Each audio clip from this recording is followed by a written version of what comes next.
Hello friends, welcome to online study kingdom. दोस्तों आज की इस वीडियो में क्रॉनिकल जो मैगजीन उसका जो हम लोग वन लाइनर करंट अफेयर्स जो है कवर करेंगे, जो कि आने वाली वनडे एग्जाम के लिए जो है आपका यूजफुल रहेगा। पहला प्रश्न है कि भारत ने 2024 में अमेरिका से कितनी VCM LNG का आयात किया है?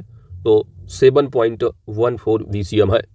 तो अमेरिका से जो है कितना आयात किया गया, आप देख रहे हैं इम्पोर्ट हुआ है, तो ये कितना है? 7.14 बिलियन क्यूबिक मीटर है LNG, यानी लिक्विफाइड नेचुरल जो गैस है। अगला है कि हाल ही में चर्चा में रहे एडवोकेट ऑन रिकॉर्ड की भूमिका भारतीय संविधान के किस अनुच्छेद के अंतर्गत निर्धारित की गई है? एडवोकेट ऑन रिकॉर्ड की भूमिका आर्टिकल जो है कौन सा संबंधित होगा? तो आर्टिकल 145 का 1। हाल ही में चर्चा में रहे टी हॉर्स रोड किन देशों को जोड़ता है? तो टी हॉर्स रोड चीन, तिब्बत और भारत को जोड़ता है। तो टी हॉर्स रोड संबंधित कंट्री कौन सा है? चाइना है, भारत है और तिब्बत है। अगला प्रश्न है कि पगड़ी संभाल जट्टा आंदोलन कौन सा? पगड़ी संभाल जट्टा आंदोलन चर्चा में रहा है, तो ये कब शुरू हुआ था? तो यह वर्ष 1907 में शुरू हुआ था और यह आंदोलन ब्रिटिश कृषि कानूनों के खिलाफ शुरू हुआ था। पगड़ी संभाल जट्टा आंदोलन कब? 1907 में शुरू हुआ था। भारत UAE CEPA यानी कॉम्प्रहेंसिव इकोनॉमिक पार्टनरशिप एग्रीमेंट है, तो ये जो हस्ताक्षरित हुआ था वर्ष 2022 में 18 फरवरी को दोस्त, ठीक है, जो कि जो इफेक्टिव हुआ, प्रभावित हुआ 1 मई 2022 से प्रभावित हुआ। अगला प्रश्न है कि भारत से UAE को सबसे ज़्यादा निर्यात कौन से क्षेत्र में होता है? भारत से UAE को सबसे ज़्यादा निर्यात कौन से क्षेत्र में होता है? राइट आंसर फार्मास्यूटिकल्स है। अगला है VOVP-IGO का मुख्यालय कहाँ स्थित है?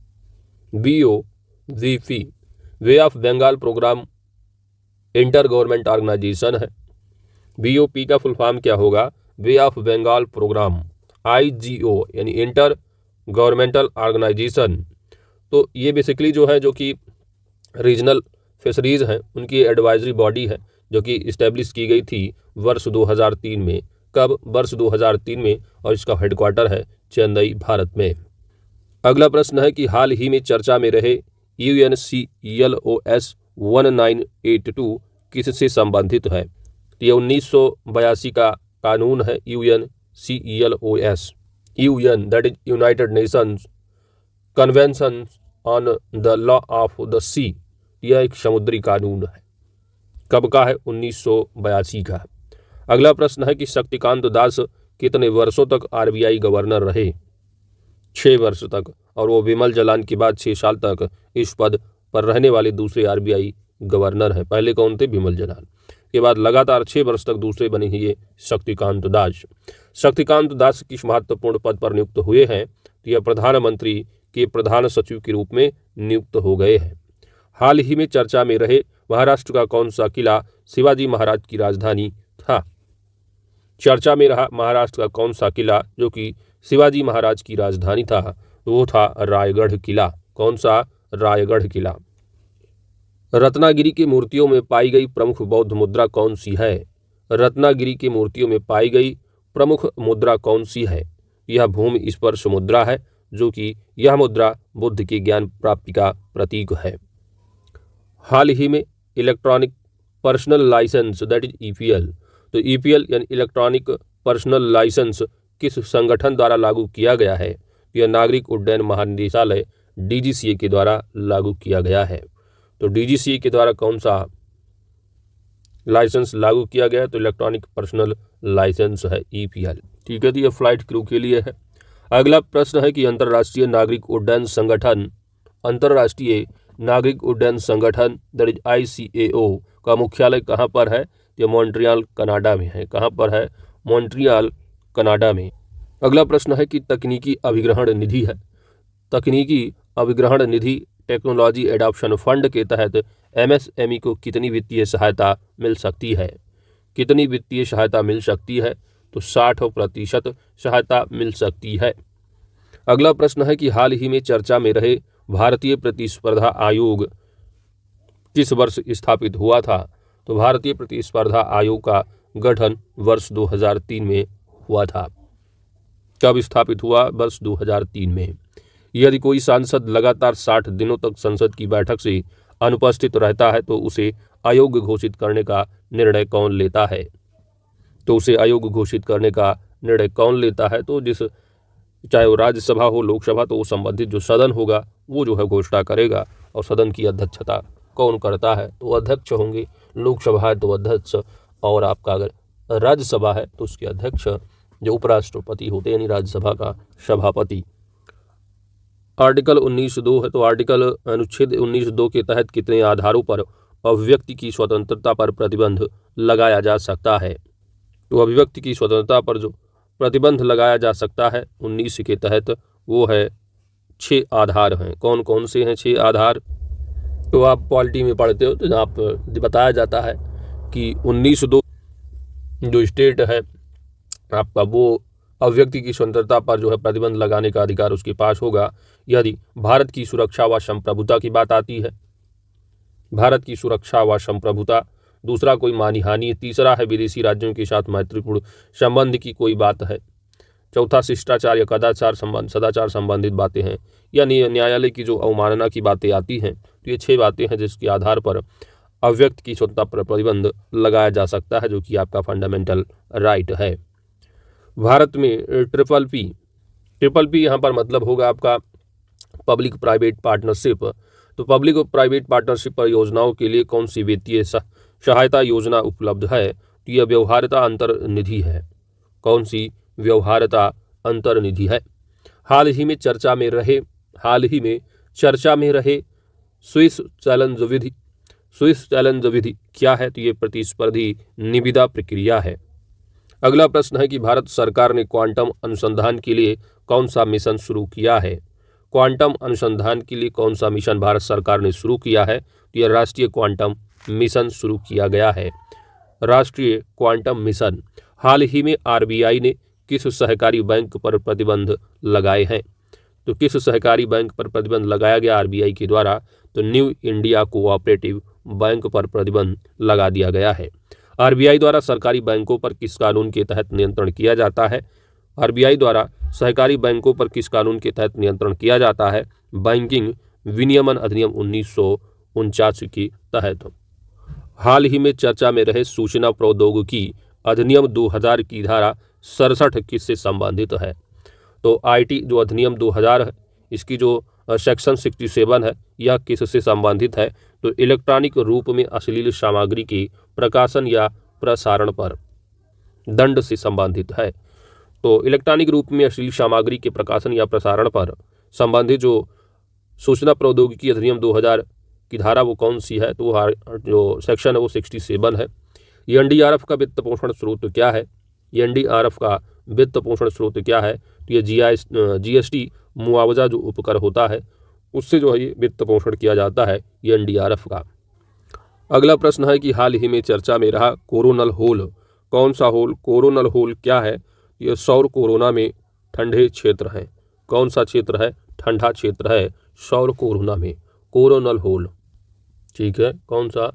सौर कोरोना में ठंडे क्षेत्र होते हैं। ठीक है, तो ये जो कोरोनल क्षेत्र होल है, ये सूर्य के विशाल अधिक जो क्षेत्र होते हैं जिनकी शीतलता आसपास के प्लाज्मा की तुलना में अधिक और सघनता कम होती है। इसकी खोज देखेंगे तो 1970 में इसकी खोज की गई थी। 1970 के दशक में इसकी खोज जो है एक्स-रे उपग्रहों किसके द्वारा? एक्स-रे उपग्रहों के द्वारा खोजी गई थी। हाल ही में चर्चा में रहे डिजिटल ब्रांड पहचान नियमावली है। डिजिटल ब्रांड पहचान नियमावली का मुख्य उद्देश्य क्या है? तो भारत सरकार के लिए एक सुसंगत डिजिटल ब्रांड बनाना। फरवरी 2025 में समुद्री हिमवरण का जो क्षेत्रफल है वो कितना था? फरवरी 2025 में समुद्री हिम आवरण का जो क्षेत्रफल था वह 15.76 मिलियन वर्ग किलोमीटर का था। किन देशों में सबसे अधिक पीठभूमि है? तो कनाडा हो गया, रसिया है, इंडोनेशिया है, अमेरिका है, ब्राज़ील है। तो सबसे अधिक जो पीठभूमि है, पीठभूमि यानी पीठ जो भूमि मिट्टी है वो कार्बनी मिट्टी होती है जिसमें थोड़ा विघटित और साथ ही गैर छेद जो पौधे घटक होते हैं। पीठ मिट्टी के भीतर मूल पौधों की परतें पाई जा सकती हैं। विशेष रूप से उच्च स्तर पर बिछाए गए पौधे के अवशेषों के प्रकार के आधार पर पीठ मिट्टी मोटे साथ ही महीन बनावट वाली हो सकती है। तो ये जो है कनाडा है, रसिया है, इंडोनेशिया है, अमेरिका है, ब्राज़ील है। हाल ही में शिवाजी महाराज की जयंती मनाई गई है। शिवाजी महाराज की प्रशासनिक इकाइयों के नाम क्या थे? तो शिवाजी की प्रशासनिक इकाइयों के नाम प्रांत, तरफ, मौजा थे। कैस्पियन सागर कितने देशों से घिरा हुआ है? तो 5। कितने देशों से? 5 देशों से घिरा हुआ है कैस्पियन सागर। कजाकिस्तान, तुर्कमेनिस्तान, ईरान, अजरबैजान और रसिया।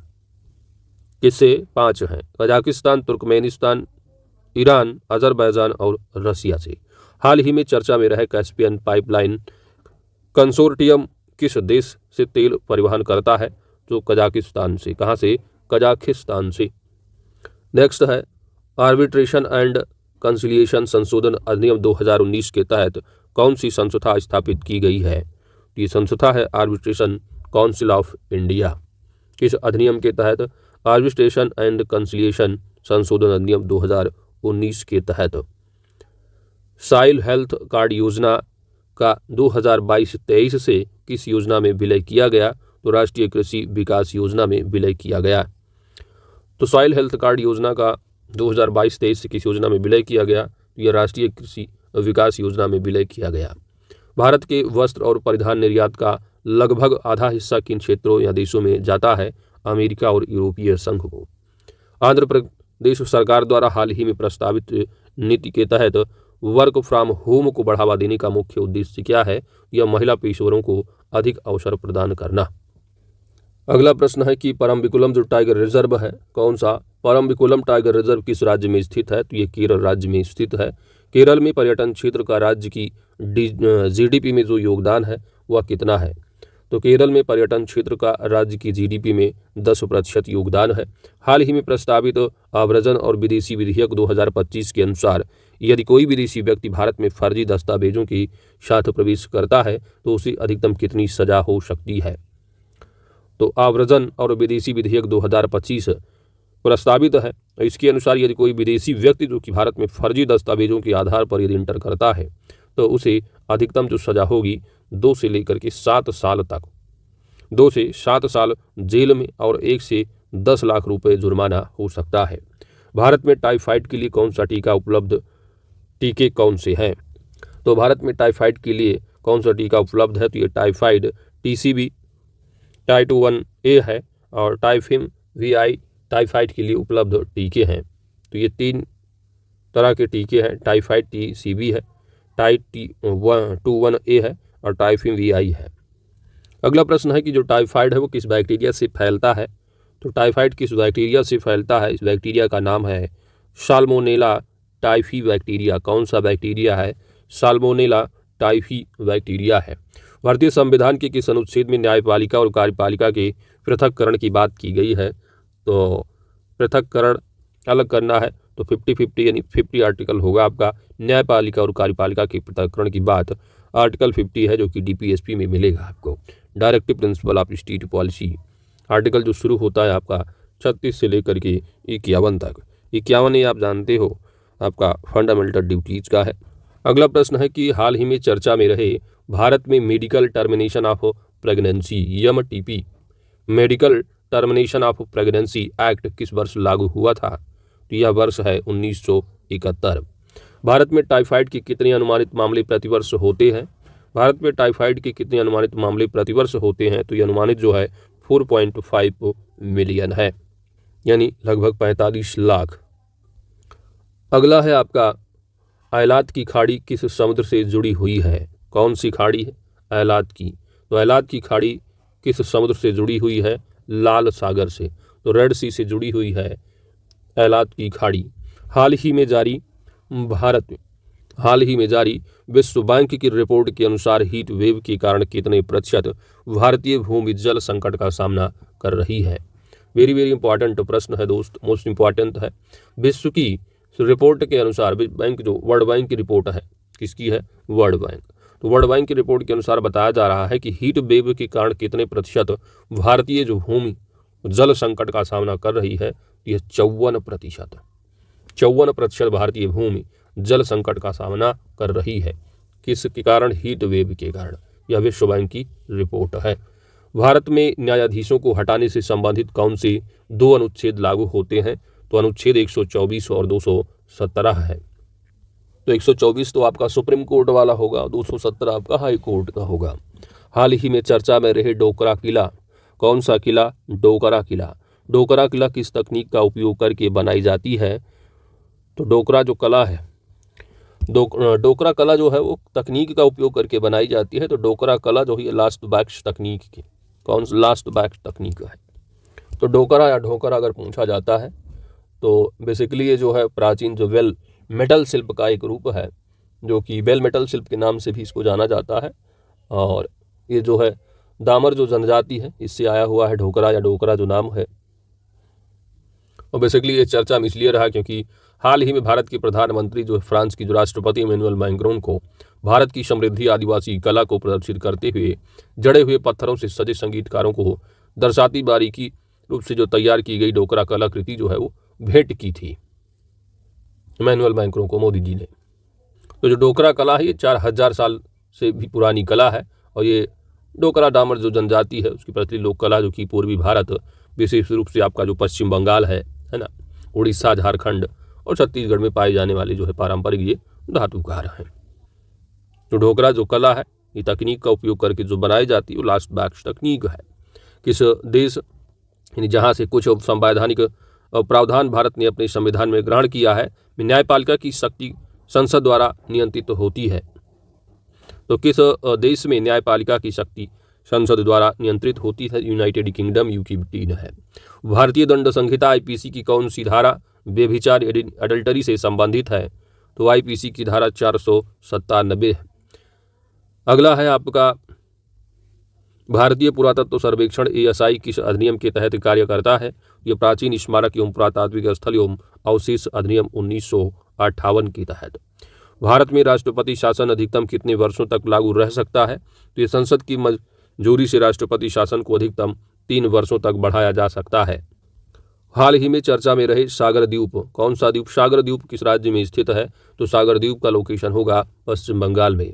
आयकर विधेयक 2025 किस पुराने अधिनियम को बदलने के लिए लाया गया है? तो इनकम टैक्स एक्ट 1961 को प्रतिस्थापित करेगा ये। तो इनकम टैक्स जो आयकर अधिनियम 1961 का है इसकी जगह जो है अब होगा आपका नया आयकर विधेयक होगा, जो बिल है आपका आया है इसको प्रतिस्थापित करेगा। तो इनकम टैक्स 1961 को प्रतिस्थापित करेगा। तो आयकर अधिनियम, आयकर विधेयक है जो आया है आपका, आयकर बिल लाया गया है, इनकम टैक्स एक्ट 1961 की जगह होगा अब। आयकर विधेयक 2025 में वर्चुअल डिजिटल एसेट्स यानी क्रिप्टो करेंसी को किस रूप में माना गया है? तो यह आपका होगा पूंजीगत संपत्ति होगी, कैपिटल एसेट के रूप में।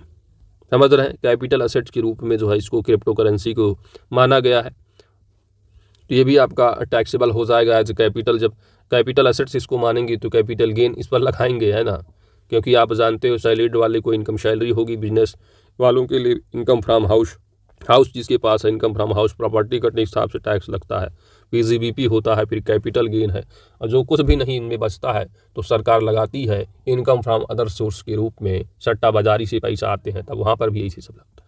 तो इनकम फ्रॉम अदर सोर्स, अब इसको कैपिटल एसेट मानेगी और इस पर जो है अब लगाने और देखेगी तो आप देखिएगा इस पर जो बनेगा वो कैपिटल गेन ही लगाएंगे, जैसे कि आप ज़मीन वगैरह बेचते हो। अगला प्रश्न है कि हाल ही में चर्चा में रहे एडवोकेट संशोधन विधेयक 2025 के अनुसार वकालत करते हुए अवैध रूप से कार्य करने की जो सज़ा है वो क्या होगी? वकालत करते हुए अवैध रूप से कार्य करने की सज़ा क्या होगी? 1 साल की जेल और 2 लाख रुपए तक का जुर्माना हो सकता है। हाल ही में चर्चा में रहे चीन की मेगा बांध परियोजना किस क्षेत्र में स्थित है? मेगा बांध परियोजना स्थित जो है ये मेडोग काउंटी, तिब्बत में। कहाँ में लोकेशन होगा इसका? मेगा बांध परियोजना किस क्षेत्र में? तो ये होगा मेडोग काउंटी, तिब्बत में। United Kingdom India Young Professionals Scheme है। United Kingdom India Young Professionals Scheme के तहत अधिकतम कितने भारतीय नागरिकों को हर साल वीजा दिया जाता है? तो 3000 भारतीयों को। हाल ही में चर्चा में रहे उत्पादन से जुड़ी प्रोत्साहन जो योजना है यानी प्रोडक्शन लिंक्ड इनिशिएटिव योजना का जो उद्देश्य वो क्या है? तो निवेश आकर्षित करना है। इस योजना के तहत उत्पादन से जुड़ी प्रोत्साहन योजना का उद्देश्य निवेश आकर्षित करना है। भारत में एफडीआई नीति किस अधिनियम द्वारा विनियमित होती है? भारत में एफडीआई जो नीति है, फॉरेन डायरेक्ट इन्वेस्टमेंट जो पॉलिसी है, किस अधिनियम द्वारा विनियमित होती है, रेगुलेट होती है? तो ये फेमा है 1999 का, the foreign exchange management act है। तो फॉरेन एक्सचेंज मैनेजमेंट एक्ट 1999 के तहत एफडीआई जो है ये विनियमित होती है, रेगुलेट होती है। माइक्रो प्रोसेसर RISC-V आर्किटेक्चर पर आधारित है, जो कि एक ओपन सोर्स प्रोसेसर तकनीकी है। तो माइक्रो प्रोसेसर RISC-V आर्किटेक्चर पर आधारित है, जो कि एक ओपन सोर्स प्रोसेसर तकनीकी है, ओपन सोर्स प्रोसेसर तकनीकी है। तो ये एशियाई हाथियों की IUCN स्थिति क्या है? तो यह संकटग्रस्त है। तो IUCN की जो रेड लिस्ट है उसमें जो स्थिति है वो इंडेंजर्ड की है, जो एशियन एलिफेंट्स हैं। IIT मद्रास और इसरो द्वारा विकसित शक्ति माइक्रो प्रोसेसर किस तकनीकी पर आधारित है? किस तकनीकी पर आधारित है? IIT मद्रास और इसरो द्वारा विकसित शक्ति माइक्रो प्रोसेसर। तो शक्ति माइक्रो प्रोसेसर किस तकनीकी पर आधारित है? शक्ति। Foot and mouth disease. Foot and mouth disease मुख्य रूप से किस प्रजाति के पशुओं को प्रभावित करती है? मवेशी, भेड़, बकरी और सूअर को। भारत में एफडीआई नीति किस मंत्रालय के अंतर्गत आती है? तो रेगुलेट होती है फेमा 1999 के तहत। मंत्रालय है इसका कॉमर्स मिनिस्ट्री है, वाणिज्य मंत्रालय है। वाणिज्य और वित्त आप जानते हो। और ये आपका भारत सरकार ने 2025 के केंद्रीय बजट में निवेश अनुकूल राज्यों की रैंकिंग किस रिपोर्ट के तहत जारी करने की घोषणा की है? तो अनुकूल राज्यों की रैंकिंग जो है, निवेश अनुकूल राज्यों की रैंकिंग जो है वो निवेश मित्रता सूचकांक के तहत जारी करने की घोषणा की, निवेश मित्रता सूचकांक के तहत। अगला प्रश्न है भ्रष्टाचार धारणा सूचकांक। तो करप्शन परसेप्शन इंडेक्स जो है ये किस संगठन के द्वारा प्रकाशित किया जाता है? तो ट्रांसपेरेंसी इंटरनेशनल के द्वारा। हाल ही में चर्चा में रहे EFTA European free trade association का सबसे बड़ा व्यापारिक भागीदार कौन सा है? तो यह स्विट्जरलैंड है। तो EFTA का सबसे बड़ा व्यापारिक भागीदार देश कौन सा है दोस्त? स्विट्जरलैंड है। अगला प्रश्न है कि संयुक्त राष्ट्र की कौन सी संधि उच्च समुद्रों पर मछली पकड़ने को नियंत्रित करती है? संयुक्त राष्ट्र की कौन सी संधि है जिसके तहत उच्च समुद्रों पर मछली पकड़ने को नियंत्रित करती है? यह United Nations fish stocks agreement 1995 के तहत है। लिक्विडिटी कवरेज अनुपात है। तो लिक्विडिटी कवरेज अनुपात किस वर्ष लागू हुआ था? वर्ष 2015 में जो है ये लागू हुआ था। कब लागू हुआ दोस्त? 2015 में लिक्विडिटी कवरेज अनुपात। तो लिक्विडिटी जो कवरेज रेशियो है ये जो है इसका जो उद्देश्य बेसिकली ये सुनिश्चित कर रहा है कि जब भी कोई भी संकट आए तो बैंक के पास जो है पर्याप्त मात्रा में जो है हाई क्वालिटी लिक्विडिटी एसेट्स हों, ताकि उसे नकदी में तब्दील कर कम से कम जो है दिनों में जो है उसकी ज़रूरतों को पूरा किया जा सके। अगला प्रश्न है आपका कि सेवा भोज योजना किस मंत्रालय द्वारा चलाई जाती है? कौन सी सेवा भोज योजना किस मंत्रालय द्वारा चलाई जाती है? संस्कृति मंत्रालय। तो सेवा जो भोज योजना है ये भारत सरकार का जो संस्कृति मंत्रालय उसके द्वारा शुरू की गई एक केंद्रीय क्षेत्र की योजना है, जिसका उद्देश्य है उन धर्मार्थ धार्मिक संस्थाओं पर वित्तीय बोझ को कम करना है जो बिना किसी भेदभाव की जनता के दी जा रही है ना। तो जैसे कि आपका प्रसाद, लंगर, भंडारा, GST। याद रखिएगा सेवा जो भोज योजना है इसकी शुरुआत जो है 1 अगस्त 2018 से शुरू की गई थी। अगला प्रश्न है प्रधानमंत्री अजय योजना। प्रधानमंत्री अजय योजना का मुख्य उद्देश्य क्या है? तो यह अनुसूचित जनजातियों के उत्थान हेतु गरीबी उन्मूलन, शिक्षा और आर्थिक विकास को बढ़ावा देना है। तो प्रधानमंत्री अजय का फुल फॉर्म याद रखिएगा, सिंपल सा होगा आपका अनुसूचित जाति अभ्युदय योजना है। ठीक है, अजय अनुसूचित जाति अभ्युदय योजना यानी अनुसूचित जातियों के उत्थान हेतु गरीबी उन्मूलन, शिक्षा और आर्थिक विकास को बढ़ावा देने के लिए है प्रधानमंत्री अजय योजना। अनुसूचित जाति से संबंधित तो मिनिस्ट्री ऑफ जो सोशल जस्टिस एंड एम्पावरमेंट होगा, इसके तहत ये स्कीम होगी। तो बेसिकली ये जो है 2021-22 में जो है ये लॉन्च की गई थी। अगला है आपका लिम्फेटिक फाइलेरिया है। कौन सा? लिम्फेटिक फाइलेरिया से भारत में सबसे अधिक प्रभावित राज्य कौन से हैं? तो लिम्फेटिक फाइलेरिया से प्रभावित जो सबसे अधिक राज्य है बिहार और उत्तर प्रदेश है। हाल ही में चर्चा में रही बॉम्बे रक्त समूह किस एंटीजन की अनुपस्थिति के कारण विशेष होता है? तो एच एंटीजन। नीति आयोग की रिपोर्ट के अनुसार उच्च शिक्षा संस्थानों में किन राज्यों में महिला नामांकन दर पुरुषों से अधिक है? तो नीति आयोग की रिपोर्ट है उच्च शिक्षा संस्थान में किन राज्यों में महिलाओं का जो नामांकन दर है वह पुरुषों से अधिक है? तो यह केरल है, छत्तीसगढ़ है और हिमाचल प्रदेश है। कौन कौन से राज्य हैं जहां पर महिलाओं का जो नामांकन दर है वह पुरुषों से अधिक है? तो उन शिक्षा संस्थानों में तो राज्य है केरल, छत्तीसगढ़ और हिमाचल प्रदेश है। अगला प्रश्न है कि भारत में पोटाश भंडार वाले तीन प्रमुख राज्य कौन से हैं? तो एक राजस्थान हो गया जहां पर 89% पोटाश भंडार, मध्य प्रदेश 5%, वहीं उत्तर प्रदेश 4% के साथ है। तो यूपी में 4%, मध्य प्रदेश में 5 है। तो सबसे ज़्यादा मुख्यतः आप देखेंगे तो राजस्थान 89% के साथ है। हाल ही में भूवैज्ञानिक सर्वेक्षण विभाग ने किन राज्यों में पोटाश भंडार की पहचान की है?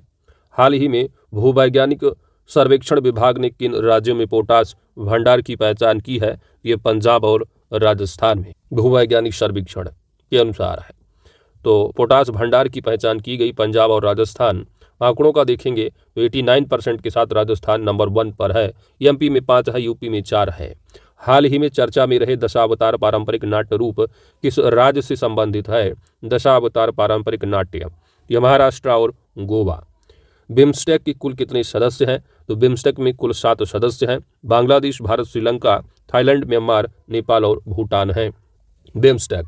और बिम्स्टेक का फुल फॉर्म आपको पता होना चाहिए, the bay of Bengal initiative for multi sectoral technical and economic cooperation, जो कि एक इंटरनेशनल ऑर्गेनाइजेशन है। 7 साउथ जो एशियन और साउथ ईस्ट जो एशियन नेशन है, बांग्लादेश, भारत, श्रीलंका, थाईलैंड, म्यांमार, नेपाल और भूटान है।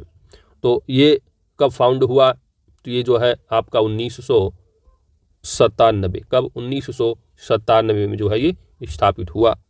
हेडक्वार्टर पूछा जाता है तो ढाका यानी बांग्लादेश।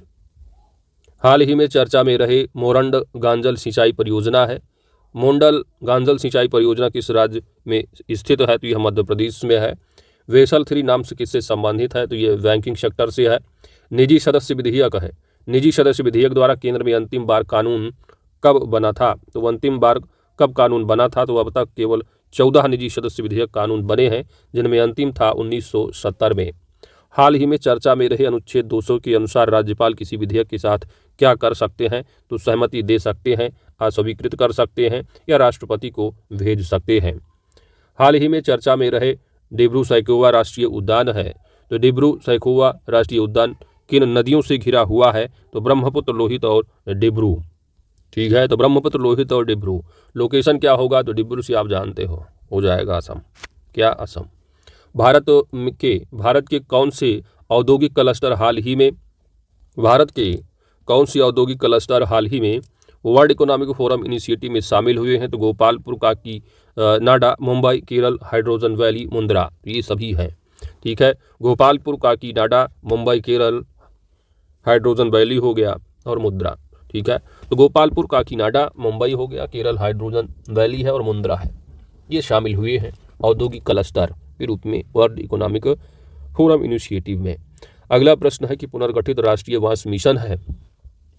पुनर्गठित राष्ट्रीय बांस मिशन के अंतर्गत वित्त पोषण का केंद्र राज्य का जो अनुपात है, तो सेंट्रल गवर्नमेंट का जो फंड है वो 60% होता है, 40% जो है स्टेट वो करती है। सेबी है, तो सेबी के नए एल्गोरिथमिक ट्रेडिंग ढांचे के तहत व्हाइट बॉक्स एल्गोरिदम का क्या अर्थ है? व्हाइट बॉक्स एल्गोरिदम का अर्थ है पारदर्शी और पुनर्उत्पादित करने योग्य एल्गोरिदम। सेबी, तो सेबी की स्थापना कब होती है? SEBI security and exchange board of India की स्थापना होती है 12 अप्रैल 1988 को। 12 अप्रैल 1988 की स्थापना होती है दोस्त। कब? 12 अप्रैल 1988। 12 अप्रैल 1988। हेडक्वार्टर अगर पूछा जाता है तो मुंबई, महाराष्ट्र। अगला प्रश्न है ट्रॉप एक्स है। ये ट्रॉप एक्सरसाइज है, अभ्यास मुख्य रूप से संबंधित किससे है? तो भारतीय नौसेना का संचालनिक प्रशिक्षण है। तो द इंडियन नेवी जो है उसका चीट लेवल ऑपरेशन एक्सरसाइज है जो कि कंडक्ट हुआ है आपका इंडियन ओशियन रीजन में। ठीक है, तो इंडियन ओशियन जो रीजन वहाँ पर कंडक्ट हुआ है और 3 महीने से रहा है, ये जनवरी से मार्च तक होगा ये आपका। भारत सरकार की 2047 तक परमाणु ऊर्जा उत्पादन क्षमता बढ़ाने का जो लक्ष्य है वो कितना रखा गया है। ये इंपॉर्टेंट है आपका, जो भारत सरकार के लक्ष्य पूछे जाते हैं एग्जाम में। तो भारत सरकार की 2047 तक परमाणु ऊर्जा उत्पादन क्षमता बढ़ाने का जो लक्ष्य रखा गया है वह 100 गीगावाट का है। कितना? 100 गीगावाट। सरकार ने परमाणु ऊर्जा में निजी क्षेत्र की भागीदारी के लिए किस कानून में संशोधन का प्रस्ताव दिया है? तो परमाणु ऊर्जा अधिनियम है 1962 का। तो परमाणु ऊर्जा अधिनियम 1962 में संशोधन किया है, किस लिए? परमाणु ऊर्जा में निजी क्षेत्र की भागीदारी के लिए, हर चीज को प्राइवेट। आगे बढ़ते हैं। प्रश्न है कि केंद्र और राज्यों के बीच राजस्व वितरण से जुड़ा अनुच्छेद जो है आपका वो संबंधित है आपका 268 से लेकर के 272 तक। केंद्र सरकार के कर राजस्व में उपकर यानी सेस और अधिभार यानी सरचार्ज का जो हिस्सा है वो कितना हो सकता है? तो केंद्र सरकार के कर राजस्व में जो सेस है वो 28% उपकर और अधिभार राज्यों के साथ साझा नहीं किए जाते हैं। ठीक है, तो जो सेस होते हैं और जो सरचार्ज है इनको जो है राज्यों के साथ साझा नहीं किया जा सकता है, बाकी जो टैक्स है उसको तो साझा करते हैं। तो टैक्स के ऊपर लगता है सेस, उसके ऊपर भी लगता है आपका सरचार्ज। ठीक है, तो 28% है। कितना? 28%। कितना प्रतिशत हो सकता है हिस्सा? 28। अगला प्रश्न है कि संविधान का कौन सा आर्टिकल है जो वित्तीय आयोग की स्थापना से संबंधित है? 280 है। मुद्रा अवमूल्यन किस उद्देश्य से किया जाता है? तो मुद्रा अवमूल्यन का जो उद्देश्य है वो निर्यात को बढ़ावा देने के लिए होता है। अगला है आपका स्फीयर एक्सरसाइज है। यह अंतरिक्ष दूरबीन है जिसे ब्रह्मांड का सर्वेक्षण करने के लिए डिजाइन किया गया है। स्फीयर एक्स, ठीक है, तो क्या है? बेसिकली एक टेलीस्कोप है, एक अंतरिक्ष दूरबीन है जिसे ब्रह्मांड का सर्वेक्षण करने के लिए डिजाइन किया गया है। IBCA की स्थापना कब किसने की थी? तो IBCA की स्थापना भारत सरकार द्वारा की गई थी। IBCA, ठीक है, इंटरनेशनल बिग कैट अलायंस जो आपका वर्ष 2023 रहा। तो 9 अप्रैल 2023 को जो है प्रधानमंत्री मोदी के द्वारा जो है इसको लॉन्च किया गया था। किस दौरान? तो ये जो आपका बिग कैट अलायंस है, यानी कि आपका जो आपका 29 जुलाई को आप जानते हो टाइगर रिजर्व होता डे है। तो टाइगर डे के दिन जो आपका 50 ईयर जो पूरा हुआ था, 50 ईयर कंप्लीट हुआ था 23 में, क्योंकि आपका जो 1973 का है टाइगर प्रोजेक्ट प्लस इसमें ऐड करोगे 50, तो 2023 में होगा ये 50 साल। तो उसी के समय जो है इसको मोदी के द्वारा जो है लॉन्च किया गया था इंटरनेशनल बिग कैट अलायंस को। अगला प्रश्न है कि जैव विविधता हॉटस्पॉट क्या है? तो ये उच्च जैव विविधता वाले जो क्षेत्र हैं, जैसे कि भारत में जो है वो 4 जैव विविधता हॉटस्पॉट है। आपका जो हिमालय है, पश्चिमी घाट हो गया है ना, भारत वर्मा जो क्षेत्र है और सुंदरबन, ये 4 जो है वो जैव विविधता वाले हॉटस्पॉट है इंडिया में। सॉवरियन वेल्थ फंड है। तो सॉवरियन वेल्थ फंड क्या है? ये राज्य द्वारा स्थापित एक निवेश कोष होता है, फंड है। अंतर्राष्ट्रीय बिग कैट अलायंस के सदस्य देशों की संख्या कितनी है? 27 है। इबोला वायरस का प्राकृतिक वाहक क्या है? तो ये चमगादड़ है। भारत की परमाणु ऊर्जा क्षमता का लक्ष्य 2047 तक क्या है? तो 100 गीगावाट की परमाणु ऊर्जा क्षमता हासिल करना है। गर्भ आयनाई दृष्टि डेटा डिपॉजिटरी का मुख्य उद्देश्य क्या है? तो मातृ एवं शिशु स्वास्थ्य परिणामों में सुधार के लिए अनुसंधान को बढ़ावा देना है। भारत में कपास उत्पादन के प्रमुख राज्य कौन से हैं? गुजरात, महाराष्ट्र है। मखाना उत्पादन के लिए कौन सी जलवायु उपयुक्त है? तो उष्णकटिबंधीय, उपोष्णकटिबंधीय। हाल ही में चर्चा में रहे कैरिबियन सागर किस महासागर का हिस्सा है? अटलांटिक महासागर का। हाल ही में चर्चा में रहे गुरु शिष्य परंपरा योजना किस मंत्रालय से संबंधित है? संस्कृति मंत्रालय। अगला प्रश्न है very short range air defence system है, किस प्रकार के खतरे से निपटने के लिए विकसित किया गया है? यह ड्रोन खतरा से संबंधित जो खतरा है उसके लिए इसको डेवलप किया गया है। Very short range air defence system है इसका फुल फॉर्म। समुद्रयान मिशन किस मंत्रालय की पहल है? पृथ्वी विज्ञान मंत्रालय की पहल है समुद्रयान। तो समुद्रयान मिशन किस मंत्रालय की पहल है? दोस्त याद रखिएगा, पृथ्वी विज्ञान मंत्रालय। ज्ञान भारत मिशन का मुख्य उद्देश्य क्या है? ज्ञान भारत मिशन का मुख्य उद्देश्य प्राचीन भारतीय ग्रंथों का डिजिटलीकरण। आत्मनिर्भरता के लिए दाल मिशन का मुख्य उद्देश्य क्या है? दालों का उत्पादन बढ़ाकर आयात को कम करना है। भारत में दालों का सबसे बड़ा उत्पादक कौन सा राज्य है? भारत में दालों का सबसे बड़ा उत्पादक राज्य मध्य प्रदेश है। घरेलू कामगारों के अधिकारों के लिए कौन सा अंतर्राष्ट्रीय कन्वेंशन है? तो अंतर्राष्ट्रीय कन्वेंशन है 189। केंद्रीय बजट 2025-26 में किस क्षेत्र को विकास का पहला इंजन माना गया है? केंद्रीय बजट 2025-26 में कृषि क्षेत्र को विकास का पहला इंजन माना गया है। केंद्रीय बजट 2025-26 में किस राज्य के लिए एक नया ग्रीनफील्ड हवाई अड्डा बनाने की घोषणा की गई है? बिहार राज्य के लिए। भारत में बाघों की सबसे बड़ी आबादी किस राज्य में पाई जाती है? यह मध्य प्रदेश में। भारत का पहला बजट किसने पेश किया था?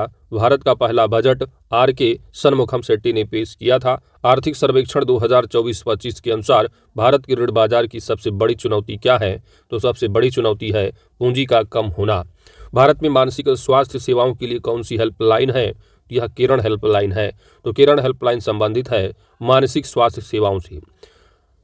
वायुमंडलीय नदियों का क्या अभिप्राय है? वायुमंडलीय नदियों का अभिप्राय वैसी नदियां जो वायुमंडल में जल वाष्प ले जाती हैं। वैसी नदियां जो वायुमंडल में जल वाष्प ले जाती हैं वायुमंडलीय नदियां हैं। भारतीय अंतरिक्ष यात्री का नाम क्या है जो एक्सियोम मिशन 4 पर जाएगा? यह शुभांशु शुक्ला है। हाल ही में चर्चा में रहे पलार नदी प्रदूषण का मुख्य कारण क्या है? पलार नदी प्रदूषण का मुख्य कारण है चमड़ा उद्योग का अपशिष्ट। ये ब्रिटिश इराक ये बेसिकली है। कहाँ लोकेशन इसका? ये लोकेशन है आपका तमिलनाडु में, पलार रिवर का। अगला है तीस्ता नदी का उद्गम कहाँ से होता है? तो तीस्ता नदी का उद्गम कहाँ से होता है? तो तोहोल लोहामो झील से। तोसो लोहामो झील से तीस्ता नदी का उद्गम होता है। तो उद्गम कहाँ है? तो उद्गम इसका है तोसो लोहामो झील से। ठीक है। तो तोस्ता रिवर जो कि 414 किलोमीटर का जो है लंबी रिवर है, जो कि बेसिकली जो है आपका जो ईस्टर्न हिमालय का जो पर्वत है, पौनरी पर्वत है, तो वहाँ से फॉलो होते हुए जो है ये आपका इंडियन स्टेट जो आपका सिक्किम होते हैं, फिर वेस्ट बंगाल, इसके बाद फिर बांग्लादेश की जो है जाती है तीस्ता रिवर। अगला प्रश्न है कि हाल ही में चर्चा में रहे तीस्ता पुल किस राज्य को जोड़ेगा? तो पश्चिम बंगाल और सिक्किम को जोड़ेगा। हाल ही में किस देश में सबसे पहले कुष्ठ रोग को समाप्त करने का दावा किया गया है? तो कुष्ठ रोग को समाप्त करने का जो दावा करने वाला कंट्री है वह जॉर्डन है। कौन सा? जॉर्डन। इन्हीं 123 प्रश्नों के साथ पूरा का पूरा वन लाइनर आपका कंप्लीट हो जाता है। अगला जो वीडियो होगा वो ऑब्जेक्टिव क्वेश्चंस का होगा।